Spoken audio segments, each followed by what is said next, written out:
अस्सलाम वालेकुम। आज मैं बना रही हूँ कंडेंस मिल्क। बहुत इजी है इसे बनाना, आप इसे आसानी से घर में बना सकते हैं। तो इसे मैं मिल्क पाउडर से बना रही हूँ। तो इसे बनाने के लिए हमें जो चीज़ें चाहिए, 1.5 कप यहाँ पे मैंने मिल्क पाउडर लिया है, 1 कप चीनी ली है और 1 कप दूध लिया है।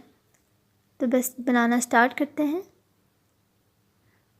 एक सॉस पैन लेंगे, सबसे पहले उसमें दूध ऐड कर देंगे, हल्का सा दूध को गर्म होने देंगे और इसमें चीनी ऐड कर देंगे। साथ साथ चम्मच हिलाते रहेंगे।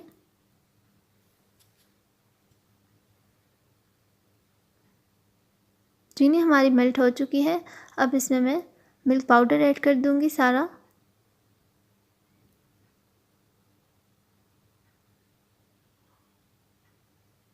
अच्छी तरह से मिक्स कर लूँगी।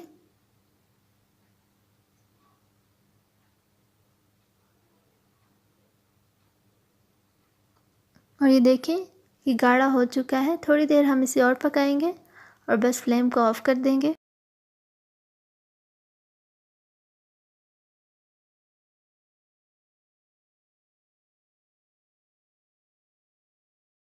थोड़ी देर तक ये ठंडा हो गया है और ये थिक भी हो चुका है। अभी मैं इसे बाउल में निकाल लूँगी।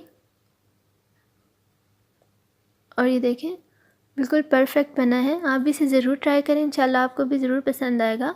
तो अगर आपको ये वीडियो पसंद आई है तो प्लीज़ इसे लाइक करें और मेरे चैनल को ज़रूर सब्सक्राइब करें। Thanks for watching. अल्लाह हाफिज़।